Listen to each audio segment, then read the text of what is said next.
آخری اشرہ آیا اور اس کے ساتھ ہی جب عید کی شاپنگ کا زمانہ شروع ہوا، کوئی بڑا ناخوشگوار واقعہ پاکستان کے کسی بڑے شہر میں نہیں ہوا، اور شاپنگ کے حوالے سے لوگوں نے بھرپور طریقے سے 22 کروڑ عوام نے باہر نکلے اور انہوں نے اس انداز کی شاپنگ کی جو پاکستان کی تاریخ میں اس سے پہلے دیکھنے میں نہیں آئی ہے۔ ایک اندازے کے مطابق مختلف تجارتی انجمنوں نے جو اندازہ لگایا ہے 280 ارب روپے کی شاپنگ کی ہے پاکستانیوں نے عید کے اس موقع پر، اور اس موقع کی سب سے اچھا یہ ہے کہ اس دوران نہ ہی کوئی بھتہ خوری کی اطلاعات آ رہی تھی، نہ ہی کوئی زبردستی فطرہ یا زکوٰۃ لینے کی باتیں تھیں، اور بھرپور ماحول تھا اس حوالے سے۔ اور اس کا سب سے بڑا کریڈٹ بہرحال آپریشن ضرب عضب کو جاتا ہے، جس کے نتیجے میں دہشت گردوں کے خلاف پورے پاکستان میں پچھلے 2 سال میں کارروائی کی گئی ہے، جس کی وجہ سے بالکل صاف یہ لگتا ہے کہ ملک میں دہشت گردوں کی بے کنی کے حوالے سے بہت بڑی کامیابی حاصل ہوئی ہے۔ سیکیورٹی ماحول پہلے کے مقابلے میں کہیں زیادہ بہتر ہوا ہے، جس کی بھرپور عکاسی عید کے اس سیزن میں ہوئی، اور خاص طور پہ جب کوئی بڑا ناخوشگوار واقعہ نہیں ہوا، دکانداروں نے اور شہریوں نے سب نے اس عید کو بھرپور طریقے سے انجوائے کیا۔ خاص طور پہ اس ریکارڈ توڑ شاپنگ کو تو دکانداروں نے بہت انجوائے کیا۔ حالات بہتر ہونے کی وجہ سے لوگوں نے مارکیٹوں کا رخ کیا ہے بڑی تعداد میں۔ پچھلے سال بھی ہم نے سیزن گزارا ہے، اس سال بھی ہم نے سیزن گزارا ہے، لیکن پچھلے سال سے اچھا رہا ہے ہمارے نسبتاً۔ ہر سال آپ سیزن کو اٹھا کے دیکھ لیں، اس پٹی کے اوپر مطلب کچھ نہ کچھ آئے دن ہو رہا ہوتا تھا نا، اس بار صرف ایک کا دکا کچھ ہوا ہے تو وہ بھی مطلب معاملہ جو ہے سارٹ آؤٹ ہوا ہے۔ حالات صحیح تھے تو اس کی وجہ سے کاروبار صحیح تھا نا، لوگ آ رہے تھے، سب چیزیں لے رہے تھے، جا رہے تھے۔ امن کی وجہ سے جتنا رش ہوا ہے نا، بہت رش ہوا ہے اس سال، پچھلے سال سے اس سال بہت کام تھا، بہت رش تھی طارق روڈ میں۔ کاروبار اس سال اچھا تھا، جو اس حالات کی وجہ سے نا کاروبار صحیح تھا اس سال۔ امن و امان تھا، ہڑتالیں نہیں ہوئی ہے، کچھ بھی نہیں ہوا ہے، اور نہ کا ہنگامہ رائی ہوئی ہے، اور عوام اور پبلک ایسی ٹوٹ کے پڑی ہے خریداری کے لیے جیسے فری میں بٹ رہا ہو۔ اسی دوران عوام کا اعتماد اور خاص طور پہ سیکیورٹی ماحول پہ سیکیورٹی اداروں کے اعتماد کی عکاسی ہوئی جب مولانا عبدالستار عیدی اللہ کو پیارے ہوئے، لیکن اس نے پوری قوم کو متحد کیا۔ کراچی میں جمع ہوئی پوری عسکری قیادت اور سول اور سیاسی قیادت، اور نیشنل اسٹیڈیم میں ان کی نماز جنازہ ادا کی گئی۔ یہ بہت بڑا سیکیورٹی رسک تھا کیونکہ پاکستان کی تینوں افواج کے سربراہان اس موقع پہ موجود تھے، صدر پاکستان یہاں موجود تھے، چیف منسٹرز تھے، اور دوسرے بہت اہم سول اور ملٹری حکام اس موقع پہ موجود تھے۔ ظاہر ہے کہ یہ ایک عوامی اجتماع تھا، لیکن سیکیورٹی اداروں کو مکمل اعتماد تھا کہ اس حوالے سے وہ سیکیورٹی اور اس حوالے سے کوئی بھی رسک جو ہے وہ ان کے قابو میں ہے، اور اسی لیے اس کی بھرپور عکاسی ہوئی۔ کراچی میں مولانا عبدالستار عیدی کی نماز جنازہ تاریخی انداز میں ادا کی گئی۔ پاکستان کی تمام تینوں ملٹری سروسز کے سربراہان نے اس میں شرکت کی، صدر پاکستان سمیت وزرائے اعلیٰ نے اس میں شرکت کی، اور یہ بھی بہت ہی اطمینان سے پورا مرحلہ جو ہوا مکمل ہوا، جس طرح سے پورا عید کا زمانہ جو ہے وہ بغیر کسی ناخوشگوار واقعے کے ہوا۔ الحمدللہ یہ ایک بڑی ڈیولپمنٹ ہے، اور اس کا کریڈٹ بہرحال آپریشن ضرب عضب کو جاتا ہے۔ کمرشل بریک، اس دوران آپ نیوز ہیڈ لائنز بھی دیکھیں گے، جس کے بعد ہم واپس آتے ہیں اور آپ سے شیئر کریں گے آج کی دوسری اہم خبریں، اس کے ساتھ منسلکہ تجزیات اور تبصرات۔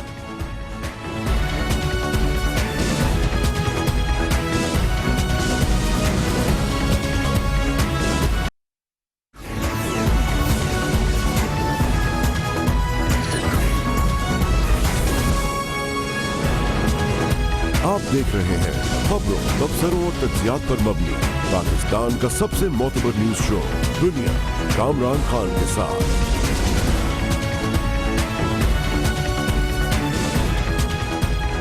Welcome back. سندھ میں کرپشن کی بے پناہ کہانیاں، غضب کہانیاں اس پروگرام میں مسلسل ہم آپ کے پاس پہنچاتے رہے ہیں۔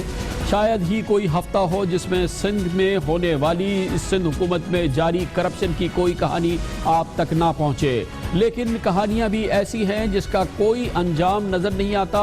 ہر کہانی کو ہم سمجھتے ہیں کہ شاید انتہا ہو گئی، لیکن انتہا ہوتی نظر نہیں آتی۔ ایک اور انتہا ہوئی ہے جو ہم آج آپ کے ساتھ شیئر کریں گے۔ اس کا کریڈٹ جاتا ہے نیب کو۔ نیب کی سندھ حکومت کی نیب سے ناراضگی ہے، اس کی وجہ سامنے آ رہی ہے۔ نیب نے ایک اور کمال کارروائی کی ہے۔ اس کارروائی کے بعد جو بلوچستان میں کی گئی تھی، جس میں ریکارڈ توڑ کرپشن کی کی آمدنی جو ہے وہ ریکور کی گئی تھی، لیکن سندھ میں جو نیب نے کارروائی کی ہے وہ یقینی طور پہ بے مثال کارروائی ہے اور اس کی کوئی مثال نہیں ملتی، اور جو لوگ سندھ حکومت میں کرپشن ڈھونڈ رہے ہیں اس کے لیے ثبوت مانگتے ہیں، چاہے وہ بلاول بھٹو زرداری ہوں یا جناب آصف علی زرداری، ان کے لیے حاضر ہے پہاڑی ثبوت ہے، ایسا ثبوت جو پاکستان میں کرپشن کی کہانیوں کے حوالے سے شاید جس کی مثال نہیں ملتی، اور اسی لیے اس کی تشہیر نہیں ہوئی۔ یہ غیر معمولی واقعہ ہے کرپشن کے خلاف کارروائی کا، جب سندھ کی بیوروکریسی کے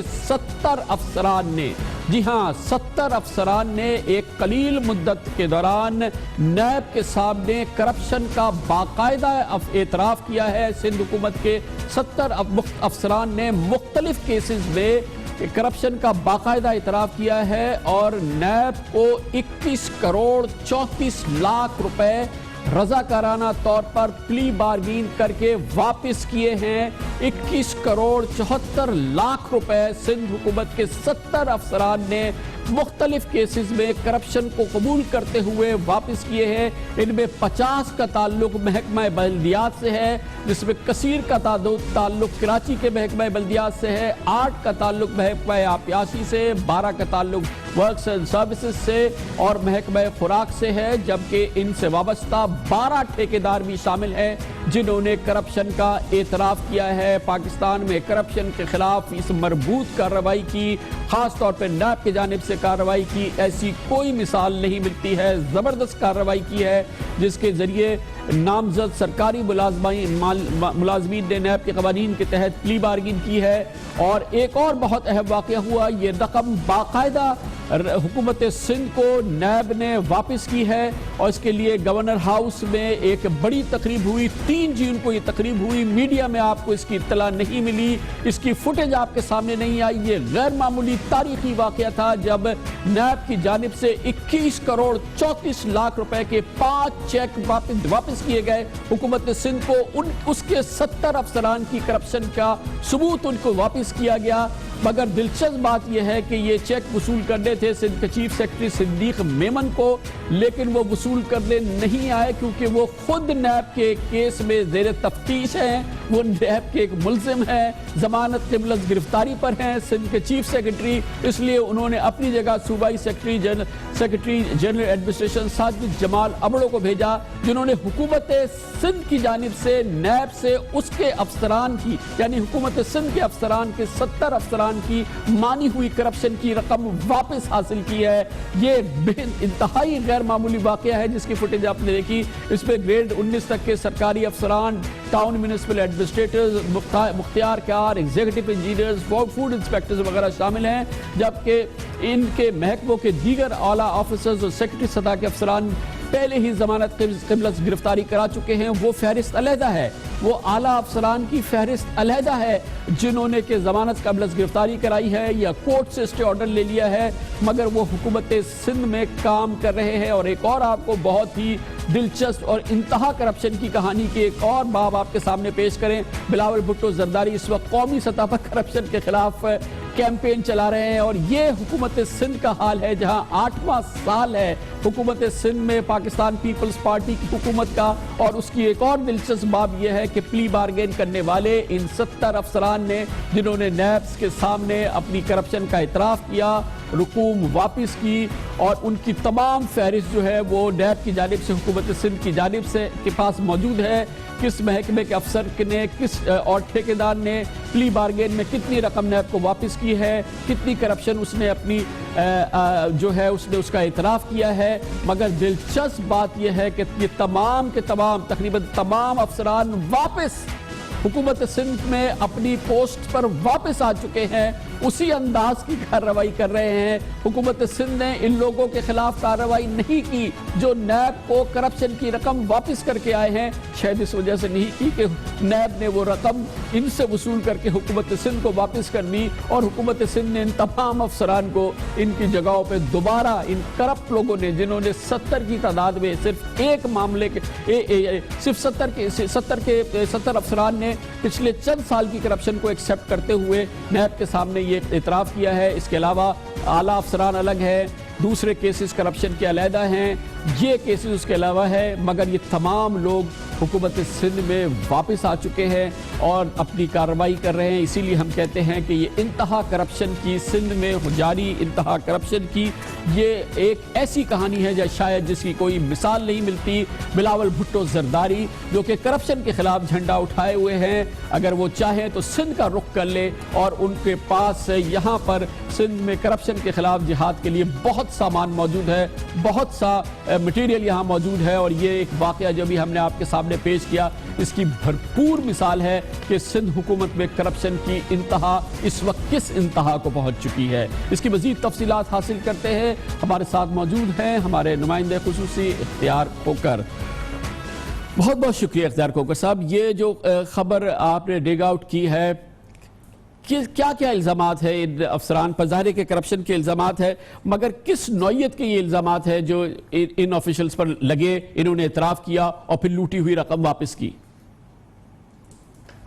ہاں جی کمرا صاحب، جن لوگوں نے پلی بارگین کی ہے ان میں زیادہ تر محکمہ بلدیات کے افسران ہیں، جن پہ الزامات تھے کہ انہوں نے جو فنڈز تھے جو بلدیاتی اداروں کو جاری ہوتے ہیں حکومت سندھ سے، تقریباً 2 ارب روپے کے یہ فنڈ جاری ہوتے ہیں ہر ماہ، تو یہ ان پر الزامات ہے کہ ان فنڈ میں سے تقریباً انہوں نے 50% فنڈ جو ہے نا وہ خرد برد کیے ہیں، نہ ٹھیکے دیے ہیں ان کے، نہ کوئی کاغذات ہیں، نہ ان کے جو کوڈ آف فارمیلٹیز ہیں وہ پوری ہوئی ہیں۔ اس کے علاوہ محکمہ آبپاشی کے افسران ہیں، انجینئرز ہیں، ان پر بھی ٹھیکوں میں خود برد اور زمینیں جو انہوں نے خریدی ہیں مختلف منصبوں کے لیے، پرائیویٹ زمینیں، ذاتی لوگوں کی زمینیں خریدی ہیں، اس میں ایک بہت بڑا فراڈ ہوا ہے کہ زمینیں بڑے ریٹ پر، زیادہ ریٹ پر خریدی گئی ہیں۔ اور اس کے علاوہ محکمہ خزانہ کے افسران ہیں جن پر ٹریزری آفیسر سے مل کر انہوں نے جو افسران ہیں، محکمہ تعلیم کے کچھ آفیسرس ہیں اور دیگر محکمے، ان کے ڈفرینسز بلز وغیرہ ہیں، ان میں کافی گھپلے ہوئے تھے۔ اس قسم کے الزامات ہیں جو مختلف نوعیت کے الزامات ہیں ان لوگوں پر۔ تو یہ علیحدہ کیسز ہیں نا جس میں یہ 70 افسران مختلف حوالوں سے ملوث رہے ہیں؟ جی جامع صاحب، یہ علیحدہ کیسز ہیں، کیونکہ جس طرح میں نے آپ کو بتایا کہ محکمہ بلدیات کے 50 اس میں جو افسران ہیں، 70 افسران میں تقریباً 50 کا تعلق محکمہ بلدیات سے ہے، ان میں ان کا علاوہ 8 افسران ہیں جو انجینئرز ہیں جن کا تعلق محکمہ آبپاشی سے ہے، محکمہ خوراک کے ہیں، محکمہ ورکس اینڈ سروسز کے افسران ہیں، محکمہ ریونیو کے افسران ہیں، محکمہ تعلیم کے افسران ہیں، محکمہ خزانہ کے افسران ہیں، تو ان کے ٹوٹلی الگ الگ کیسز ہیں اور یہ الگ الگ کیسز پہ انہوں نے پلی بارگین کی ہے۔ اور یہ کیسز پیپلز پارٹی کے پچھلے 8 سال سے ہی ہے نا، میرا جو ہم نے ڈیٹیلز دیکھی ہے اس میں لگ رہا ہے کہ ان میں سے ایک بڑی اکثریت ان تمام کیسز کی وہی ہے جو پچھلے پیپلز پارٹی کے 8 سال سے تعلق رکھتے ہیں۔ یہ تقریباً تمام کیسز کامران صاحب ان کا تعلق پیپل پارٹی کے 8 سالہ دور حکومت سے ہے، سوائے ایک کیس جو ہے وہ RBOD ایک منصوبہ ہے محکمہ آبپاشی کا، جو ایک سیم نالہ تعمیر ہونا ہے سیون سے سمندر تک، یہ کوئی 29 ارب روپے کا منصوبہ ہے، اس کے لیے زمین کی خریداری کی گئی ہے، اس کی زمین کی خریداری کے لینڈ ایکوزیشن کا ایک کیس ہے، وہ ایک پرانا ہے، پرانے دور حکومت کا ہے، لیکن باقی یہ جتنے بھی یہ کیسز ہیں اور جتنے بھی یہ کرپشن کے کیسز ہیں ان تمام کا تعلق پاکستان پیپل پارٹی کا جو پچھلے جو دور چل رہا ہے ابھی تک 8 سالہ دور حکومت، اسی سے اس کا تعلق ہے۔ اچھا، یہ جتنے 70 افسران ہیں انہوں نے کرپشن کی ہے، اعتراف کی ہے، لوٹی ہوئی رقم نیب کو واپس کی، اور اب تو وہ نیب کے ذریعے رقم حکومت سندھ کو واپس آ گئی۔ حکومت سندھ نے ان لوگوں کے خلاف خود کیا کارروائی کی جو نیب میں جا کے اپنی کرپشن مان کے آئے ہیں اور لوٹی ہوئی رقم واپس کر کے آئے ہیں؟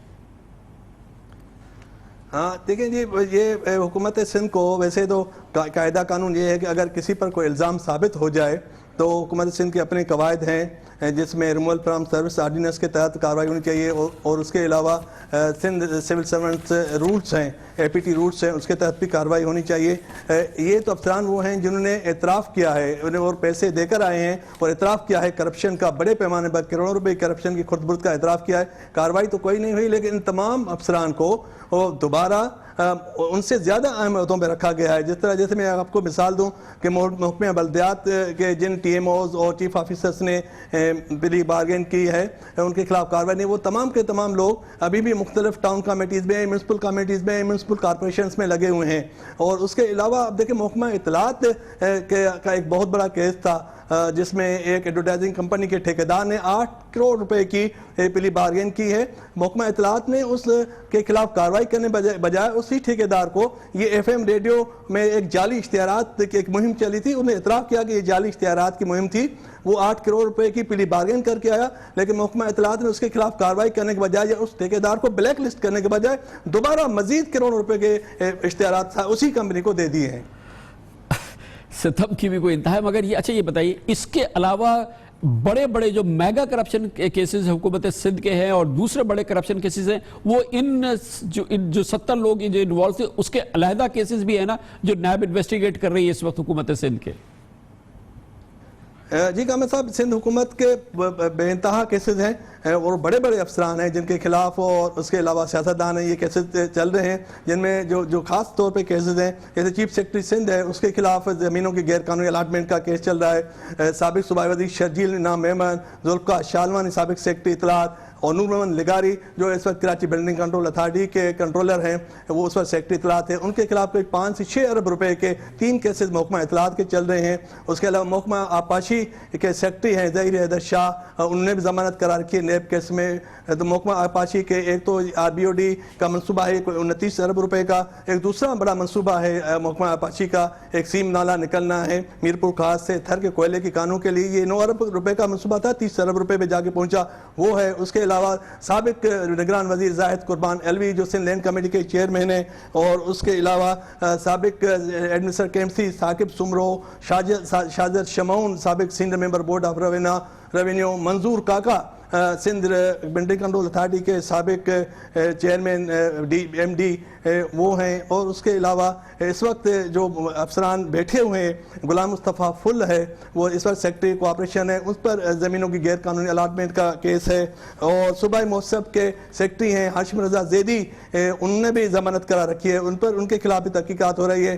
اور اس کے علاوہ ایک بہت بڑا کیس جو ہے وہ تقریباً 8000 کوئلے کی کانوں کی تباہی کا کیس ہے, لاکھڑا کے کوئلے کی کانوں کا, وہ نیب پہ ریفرنس سے تقریباً تیار ہو گیا. وہ وزیر اعلیٰ سندھ کے سابق سیکرٹری سہیل اکبر شاہ اور دیگر اس میں ملوث ہیں. اس کے علاوہ سندھ حکومت کے صوبائی وزیر علی مردان شاہ, دوست محمد رائمو اور MNA نور محمد شاہ پیپل پارٹی کے, ان تمام لوگوں نے نیب مقدمات سے بچنے کے لیے گرفتاری قبل از گرفتاری کے ضمانتیں بھی کرا رکھی ہیں. تو تقریباً یہ کوئی 100 ارب روپے سے زائد مالیت کے کیسز ہیں کرپشن کے, جو اس وقت سندھ حکومت کے نیب میں زیر تحقیقات ہیں. بہت بہت شکریہ اختیار کر بلاول بھٹو زرداری کے لیے. اس سے بڑھ کے کیا موقع ہوگا اگر وہ کرپشن کے خلاف کچھ کرنا چاہتے ہیں, کرپشن کے خلاف جھنڈا اٹھانا چاہتے ہیں, قلم اٹھانا چاہتے ہیں, زبان اٹھانا چاہتے ہیں, تو سندھ آئے نا, اس سندھ میں دیکھیں کہ کیا حال ہو رہا ہے. 100 ارب روپے کی یہ کرپشن کے کیسز ہیں جس وقت نیب میں زیر تفتیش ہیں. 70 لوگ مختلف کیسز میں نیب کے سامنے اعتراف کر کے آئے ہیں. 70 بیوروکریسی کے لوگ حکومت سندھ کے کہ انہوں نے کرپشن کی ہے. 22 کروڑ روپے کے قریب واپس کر کے آئے ہیں. نیب کو سلام کہ انہوں نے یہ رقم سندھ حکومت کو واپس کر دی ہے. اب ہمیں سمجھ میں آ رہا ہے کہ نیب اس وقت پیپلز پارٹی کی قیادت کو کیوں پسند نہیں آ رہی ہے, لیکن بہرحال حکومت سندھ کا ورژن ہم ضرور حاصل کریں گے. اس کے لیے ہمارے ساتھ موجود ہے مولا بخش چانڈیو صاحب جو مشیر ہیں وزیر اعلیٰ سندھ کے اطلاعات کے حوالے سے, اور ہمیشہ دستیاب رہتے ہیں حکومت سندھ کا اور پیپلز پارٹی کا ویو دینے کے لیے. بہت بہت شکریہ چانڈیو صاحب, آپ نے ہمیں جوائن کیا ہے. آپ کے علم میں ہے بہت بڑا واقعہ ہے, حکومت سندھ کے 70 افسران مختلف کیسز میں نیب کے پاس جا کے کرپشن اعتراف کر کے لوٹی ہوئی رقم واپس کر کے, اور وہ روکی ہوئی رقم اب حکومت سندھ کو نیب نے واپس کر دی ہے تقریباً 22 کروڑ روپے. انبلیویبل یہ واقعہ ہے, آپ کے علم میں ہے؟ کامر خان صاحب, میں نے کسی بھی موقع پر جو بیوروکریسی میں یا اس سطح پر کوئی کرپشن ہے تو اس کا میں نے کبھی انکار نہیں کیا. میں کہتا ہوں, اور یہ آج کا نہیں ہے, یہ ہمارے دور کی بات نہیں ہے, یہ پاکستان میں ہے اور بدقسمتی ہے.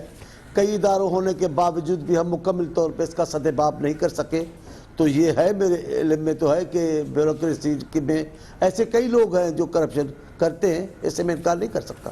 اب یہ تو پھر دیکھیں نا, نیب نے پکڑے ہیں لوگ, اتنے بڑے بڑے کیسز ہیں, اور پھر یہ نیب نے ہی وہ پیسے ان سے وصول کر کے حکومت سندھ کو واپس کیے. چھوٹی رقم نہیں ہے, 22 کروڑ روپے ہے جو یہ لوگ واپس کر کے آئے. اس کے باوجود بھی آپ کا نیب سے گلہ جائز ہے؟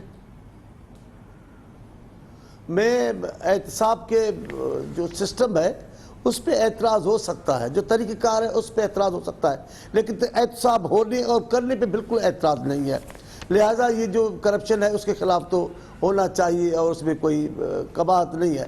لیکن میں نیب کے لیے کہتا ہوں، نیب نے جہاں ہو سکتا ہے اچھے کام بھی کیے ہو، نیب میں اچھے لوگ بھی ہو جو تعصب سے بالاتر ہو کر کرپشن کے خلاف کام کرتے ہو، لیکن یہ جو ان کا اب جو کرپشن ہو اس کا ایک حصہ آپ ادا کر کے پھر شریف بن جائیں، پاک دامن بن جائیں، تو یہ اس پہ تو تحفظات ہیں. لیکن چاڑیو صاحب فار گاڈ سیک آپ بہت محترم ہیں، آپ ہمیشہ ہمارے پاس ہوتے ہیں، ہمیں اپنا یہ تو بتائیے کہ یہ 70 لوگ دے کر آئے ہیں پیسے واپس، اپنے جرم کو اعتراف کر کے آئے ہیں، کرپشن مانی ہے، وہ پیسے اب آپ کو واپس مل گئے ہیں، اور آپ نے کیا کیا ہے؟ آپ نے ان سب کو دوبارہ لگا دیا ہے، ان سے زیادہ لیوکریٹو پوسٹ پہ لگا دیا ہے، وہ سب کے سب دوبارہ آپ کے لیے کام کر رہے ہیں. حکومت سندھ کو یہ بھی قبول ہے؟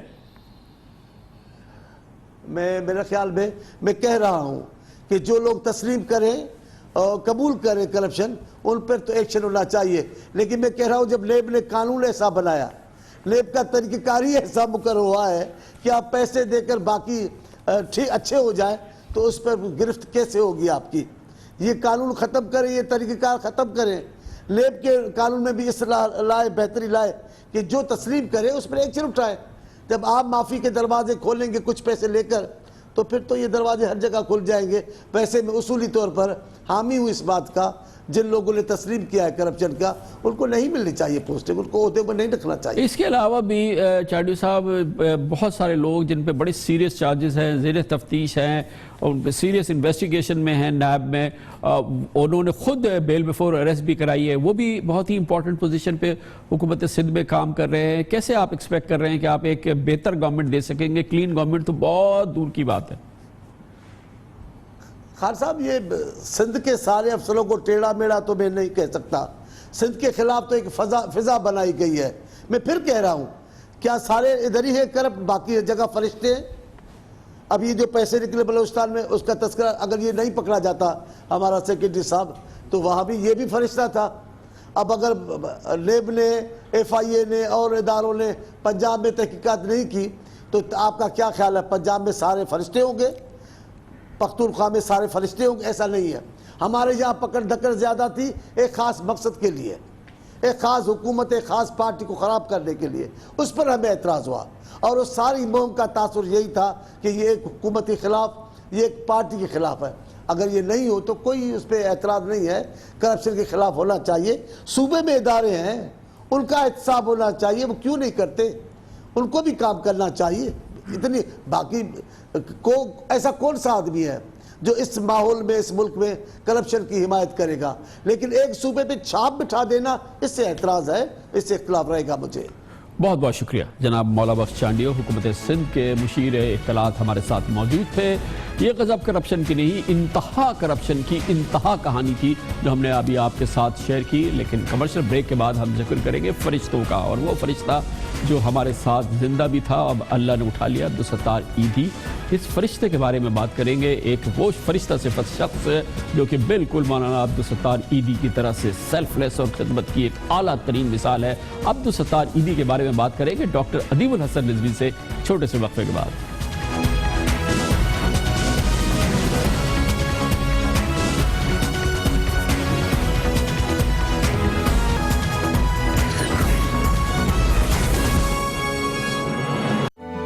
ہمارے یہاں غربت بہت ہے، مفلسی بہت ہے، دولت کی تقسیم غلط ہے.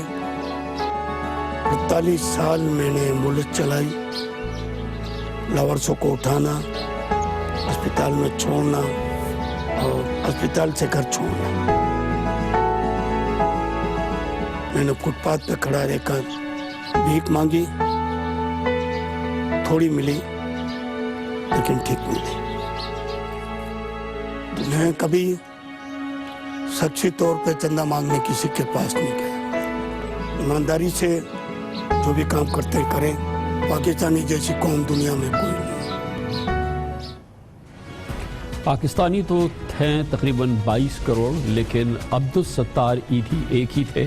عبدالستار ایدھی جیسے تمام انسانوں کو جانا ہے، اللہ تعالیٰ نے واپس بلا لیا، 88 سال کی عمر میں ہم سے جدا ہوئے، لیکن عبدالستار ایدھی وہ تاریخ چھوڑ گئے، وہ مثال چھوڑ گئے جس نے پاکستانیوں میں جینے کی تمنا کو اور جینے کی ہوپس کو اور پاکستان بہتر ہوگا، بہتر سے بہتر ہوگا، اس کی امید کو جلا کے رکھا ہے۔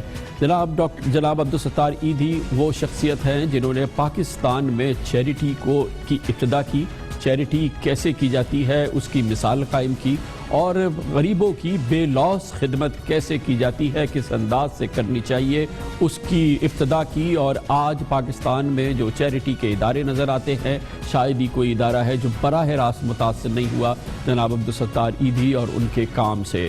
جناب عبدالستار ایدھی وہ پاکستانی ہیں جنہوں نے کہ چیریٹی بھی کی لیکن کبھی کسی کے گھر پہ جا کے پیسے نہیں مانگے، لیکن وہ کہتے یہ ہیں کہ مجھے اتنا پاکستانیوں نے دیا کہ میرے لیے سنبھالنا مشکل ہو گیا، لیکن وہ تھے عبدالستار ایدھی، اور یہی وجہ ہے کہ جب وہ ہم سے رخصت ہوئے تو یہ پاکستانی قوم اتنی پرملال تھی، اتنا اسے افسوس تھا کہ شاید جناب حضرت قائد اعظم محمد علی جناح کے رخصت ہونے کے بعد اگر پوری پاکستانی قوم اس انداز میں اس افسوس میں ڈوبی تو وہ جناب عبدالستار ایدھی کی رحلت تھی۔ یقینی طور پہ محترمہ بے نظیر بھٹو کی شہادت، جناب ذوالفقار علی بھٹو کا پھانسی پہ چڑھائے جانا، بہت ہی اندھوناک واقعات ہیں، خان لیاقت علی خان کا قتل ہو جانا انتہائی اندھوناک واقعات ہیں ہماری تاریخ کے۔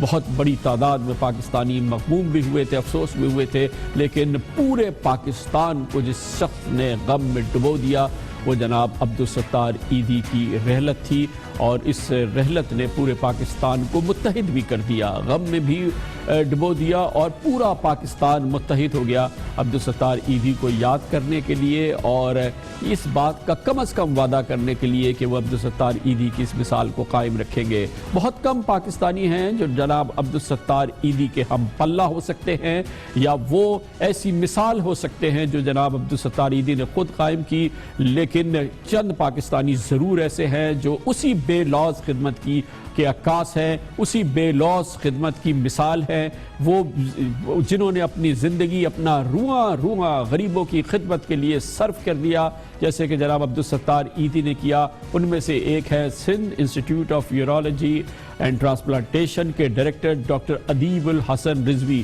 جنہوں نے پاکستان میں گردوں کے غریب مریضوں کے علاج کی ایک انمول کہانی پیش کی ہے۔ بے لوث خدمت، اپنی پوری زندگی کو انہوں نے صرف کر دیا، اپنی پوری لائف کو انہوں نے اس میں لگا دیا، اور جناب عبدالستار ایدھی کی طرف سے بھی ڈاکٹر ادیب الحسن رضوی نے وہ مثال قائم کی جو پاکستان کو دنیا میں یقینی طور پہ ایک ممتاز مقام دلاتی ہے، اسی انداز میں جیسے دنیا نے ڈاکٹر جناب عبدالستار ایدھی کو یاد کیا، آج ڈاکٹر ادیب الحسن رضوی کو پوری دنیا ایسا یوٹیوب کو پوری دنیا ریکگنائز کرتی ہے۔ جناب عبدالستار ایدھی کے حوالے سے اب تک کم از کم میڈیا پہ بات نہیں کی ڈاکٹر ادیب الحسن رضوی نے، لیکن ہم نے ان سے درخواست کی کہ اس اہم موقع پہ وہ ہمیں اپنے جذبات اور اپنے تعلقات اور اپنے رشتے کو جناب عبدالستار ایدھی کے ساتھ بیان کریں، اور جناب عذرائے کرم ڈاکٹر ادیب الحسن رضوی نے ہماری اس درخواست کو قبول کیا، اور اس کے لیے اس وقت وہ ہمارے ساتھ موجود ہیں۔ بڑی نوازش ہے ڈاکٹر صاحب، آپ نے ہمیں جوائن کیا اس فرشتہ صفت پاکستانی پہ بات کرنے کے لیے۔ آپ کی کیسے شناسائی ہوئی تھی، کب سے آپ جانتے تھے ڈاکٹر صاحب عبدالستار ایدھی صاحب کو؟ میں نے ایدھی صاحب سے صحیح معنوں ملاقات کروائی تھی آدیشر کاوس جس نے۔ یہ وقت تھا جب ہم کوشش کر رہے تھے کہ آرگن ٹرانسپلانٹیشن کا قانون پاس ہو، ہمیں پبلک سپورٹ کی ضرورت تھی، تو آدیشر کاوس جی نے ان کو بھی اپنے گھر پر بلایا تھا، چائے پر تھا، اور وہاں پر میں نے دیکھا کہ کتنا سادہ آدمی ہے۔ حالانکہ اسٹوڈنٹ لائف میں بھی میں ان کو دیکھ چکا تھا جب یہ باٹلی والے کی طرح سے الیکشن لڑے تھے، سب تھا، اور لیکن آدمی کے اندر کوئی تبدیلی میں نے نہیں دیکھی۔ جب پہلے دیکھا تو ویسے ہی اور سپورٹ کے تیار تھا۔ اور پھر میں نے جب حصہ لیا، یہ ارتھ کوئک ہوا تھا مظفر آباد میں، تو میں کنونس ہو گیا کہ اگر عبدالستار ایدھی کہ ایمبولینس کا فلیٹ نہ ہوتا تو جو ہم سکسیس کے اپنے ڈرم پیٹر ہم نے اتنے کو بچایا، کسی کو بھی نہیں بچا سکتے تھے۔ وہاں پر یہ تھا کہ جو میں نے نوٹ کیا ایمبولینسز ان ابینڈنس اچھا بڑی اچھی طرح سے آرگنائز تھی. اور ایک خاص چیز جو میں نے نوٹ کی کہ ان کی ایمبولینس جو ہے اس کے اندر چاہے کوئی شخص بلوچستان کا ہو، پنجاب کو ہو، کراچی کا ہو یا اب وہ مظفر آباد تو ہو، وہ کوئی بھی لینگویج بول رہا ہو، لیکن ان سب کا نیچر ایک تھا. آج تک مجھے نہیں کہ میں قریب 6 ہفتے تھا وہاں پر ان کے کسی ڈرائیور نے نہ کر دیا ہو، جبکہ بری حالات تھے. اس میں رات کے اندھیرے میں بارش ہو رہی ہے، ہم مریض کو لے کر ٹرانسفر کرتے تھے. پھر اس کے بعد ہمیں تجربہ یہاں کا ہوا کہ وہ ایمبولینس سروس واحد تھی جو انٹیکٹ تھی، جو کام کر رہی تھی، اور میرا خیال ہے کسی قسم کا ہم نے ان کے چہرے پر دباؤ نہیں دیکھا کہ ہم جائیں یا نہ جائیں، کبھی نہیں دیکھا. ظاہر ہے ڈاکٹر صاحب، ظاہر ہے کہ اس دوران آپ کا بھی اور آپ کے تمام والنٹیئرز کا بھی ایک گرا قدر و انتہائی مثالی کردار تھا. جب آپ کی ایدی صاحب سے بات ہوتی تھی، اور ظاہر ہے کہ ایک ہی کاز ہے، ایک ہی مسائل ہیں، کن ایشوز پہ بات ہوتی تھی؟ کیا آپ لوگ عام طور پر شیئر کیا کرتے تھے؟ کن مسائل کی بات کیا کرتے تھے؟ وہ تو ہم جب بھی آتے تھے ہم باتیں کرتے رہتے تھے. ہمارے مسائل کامن ہوتے تھے، دونوں کے ایک ہی ہوتے تھے کہ ہم ایک ہی قسم کی پاپولیشن کو ڈیل کر رہے تھے. وہی سوشو اکنامک کلاس 3 اور 4 نیگلیکٹڈ عوام جن کو وہ دیکھ رہے تھے، انہیں کو ہم دیکھ رہے تھے اسپتال میں. اسی لیے ہمارے فلسفے بھی ایک ہوئے، اسی لیے انہوں نے پریفر کیا کہ تمام آفرز کے باوجود وہ SIUT کے اندر رکیں. اور وہ کہتے تھے بار بار کہ لوگوں کو بلا کر دکھاؤ کہ یہ لوگ کیوں باہر جاتے ہیں، یہاں کیوں نہیں آتے. اور کسی بھی پرائیویٹ اسپتال کے فیور میں نہیں تھے کہ آدمی گھر بک جاتا ہے ایک آدمی بیمار. خاص طور پہ آخری ہفتوں میں تو پاکستان کی طرف سے، پورے پاکستان کے بڑے لوگوں کی طرف سے ان کو مسلسل لوگ جاتے تھے اور خاص طور پہ کہتے تھے کہ آپ نکلیں، ہم آپ کو باہر لے جائیں، ہم کسی پرائیویٹ انسٹیٹیوشن میں لے جائیں، ہم آپ کو باہر لے جا کے علاج کراتے ہیں. سارے بڑے لوگوں کی جو اپنا علاج باہر کراتے ہیں، بہرحال وہ جا کے پیشکش کیا کرتے تھے.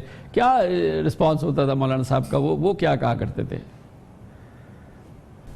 میں اپنی زبان سے تو نہیں کرنا چاہوں گا بہترین، لیکن میرا خیال ہے کہ جو ہم کر سکتے تھے ہمارے لحاظ سے جو کہیں بھی ہوتا وہ ہر چیز یہاں موجود تھی. دیکھیے ان کی ڈائبٹک کنٹرول کرتے رہتے تھے، بعد میں فسٹولا بنایا گیا، اس کے بعد ان کی ڈائلسس ریگولر ہونے لگی، اور ہمارے تعلقات اتنے بہتر ہو گئے تھے. کبھی کبھی وہ نہیں آنا چاہتے تھے تو ہم لوگ گھر سے جا کر ان کو لاتے تھے، یا میں فون کرتا تھا وہ آ جاتے تھے.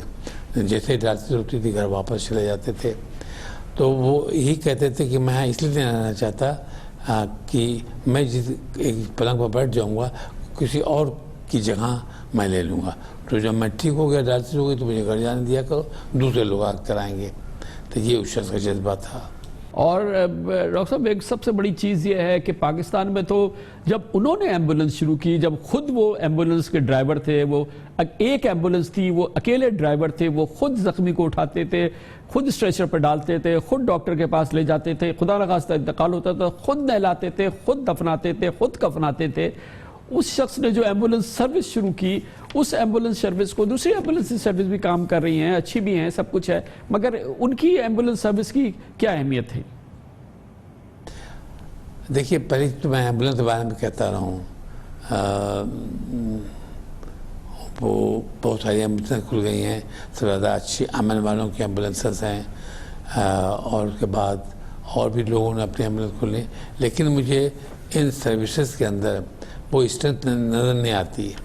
ایک تو یہ ہے کہ ہر ایک کو ایکسیسیبل نہیں ہو سکتی جب تک کہ اس کے پاس پیسہ نہ ہو.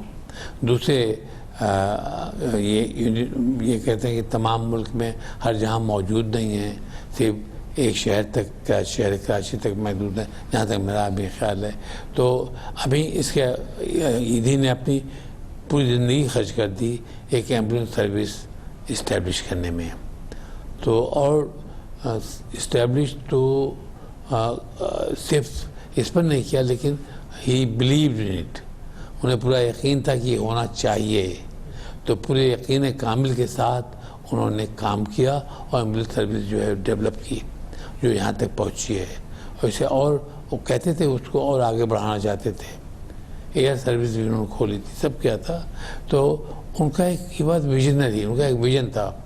ان کی ویژن میں اپنی نہ غرض تھی نہ نام کی کوئی بات تھی. اچھا ڈاکٹر صاحب، آپ کی بھی زندگی کے جو مقاصد ان میں ایک بڑا مقصد آپ کی کیمپین رہی ہے کہ اعضاء کی پیوند کاری ہونی چاہیے. جانے سے پہلے اگر اپنے اعضاء آپ ڈونیٹ کر دیں تو کسی دوسرے انسان کی زندگی بچ سکتی ہے، اس کی کوئی ڈسیبلٹی دور ہو سکتی ہے. عبدالستار ایدھی صاحب بھی تو اس کے بہت بڑے حامی تھے، کیمپینر تھے، انہوں نے بھی مثال قائم کی نا. دیکھیے وہ شخص تھا جو کہتا تھا وہ کرتا تھا.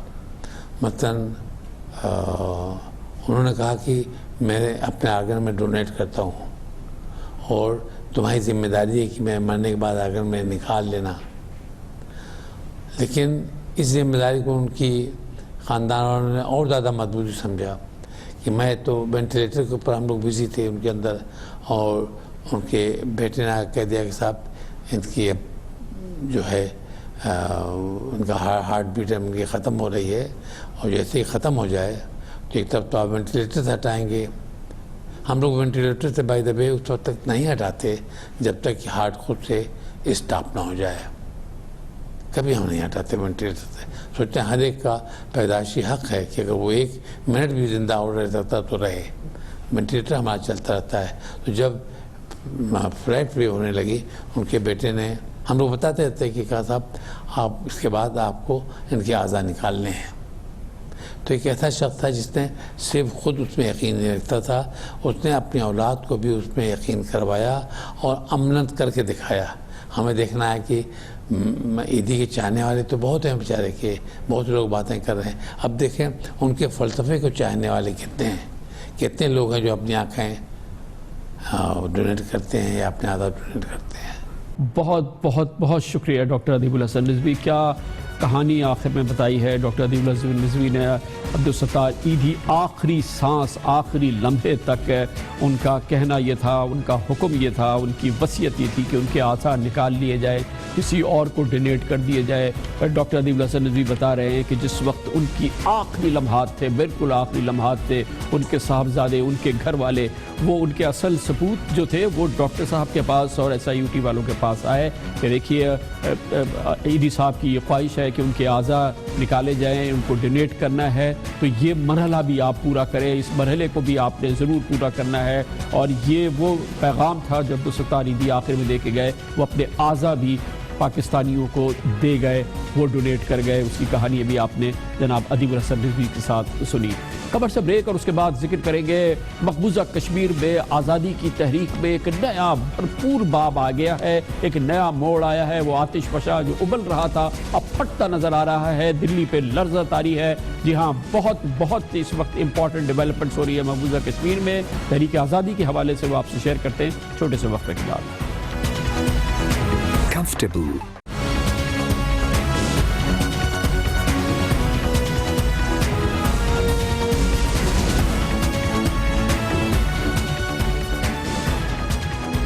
Welcome back. مقبوضہ کشمیر میں تحریک آزادی کشمیر کے حوالے سے ایک نیا زمانہ ہے اور بھرپور زمانہ ہے. وہ آتش فشاں جو ابل رہا تھا وہ پھٹتا نظر آ رہا ہے.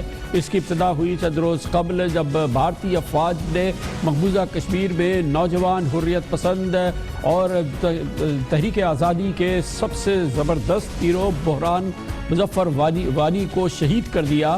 لیکن وہ شہادت ایک نیا باب اس نے جنم دیا، ایک نیا موڑ آیا ہے تحریک آزادی میں. ان کے جنازے میں تمام رکاوٹوں کے باوجود دسیوں ہزاروں لوگوں نے شرکت کی. ایک اندازے کے مطابق 1 لاکھ سے لوگ جو ہے، اس سے زیادہ لوگ نکل آئے. انہوں نے اس کے بعد جو صورتحال ہوئی، پوری دہلی کے اندر احتجاجی مظاہرے شروع ہو گئے. بھارت کے خلاف نعرے، آزادی کے نعرے بلند ہونا شروع ہو گئے اور قابض بھارتی فوجوں پر حملے ہونا شروع ہوئے، جس کے جواب میں بھارتی فوجیوں نے فائرنگ کی ہے اور 3 دن کے دوران 30 کشمیریوں کو شہید کر دیا گیا ہے. تازہ ترین اطلاعات کے مطابق مقبوضہ کشمیر میں کے مختلف علاقوں میں بھارتی فوج کی فائرنگ سے 30 کشمیری نوجوان شہید ہو چکے ہیں. اس شیلنگ اور لاٹھی چارج سے سینکڑوں لوگ زخمی ہوئے ہیں. پورے اضلاع میں مقبوضہ جموں کشمیر کے تمام اضلاع میں کرفیو ہے، تمام ٹیلی فون سروسز بند ہیں، انٹرنیٹ سروسز معطل ہیں۔ اس وقت مکمل صورتحال جو ہے وہ بے قابو ہوتی نظر آ رہی ہے۔ اسی لیے کہا جا رہا ہے کہ نئی دلی میں بھارتی دارالحکومت میں لرزہ طاری ہے۔ وزیر اعظم نریندر مودی جو کہ غیر ملکی دورے پر ہیں، انہیں لمحہ بلمحہ صورتحال سے آگاہ کیا جا رہا ہے، لیکن تمام تجزیہ کار اس بات پر متفق ہے کہ صورتحال انتہائی سنگین ہے جو کہ اس وقت نظر آ رہی ہے۔ 3 دن سے پورے اضلاع میں کرفیو ہے اور کوئی بھی بھرپور کوشش ہے بھارتی افواج کی کہ لوگ باہر نہ نکلیں، لیکن اس کے باوجود آج بھی برہان الدین وانی کے ترال شہر میں لوگ بہت بڑی تعداد میں دسیوں ہزاروں لوگ نکل آئے، انہوں نے بھارتی فوج کو چیلنج کیا اور یہ پوری صورتحال جو ہے وہ اس وقت بھی جاری ہے۔ اور تازہ ترین اطلاعات کے مطابق بھارتی فوج مزید کمک پورے بھارت سے اس وقت منگا رہی ہے اور جو کہ مقبوضہ کشمیر پہنچ رہی ہے۔ اس سلسلے میں جو بھارتی میڈیا ہے وہ بھی اس کو بھی سمجھ میں نہیں آ رہی ہے کہ اس صورتحال کا کیا حل نکلے گا۔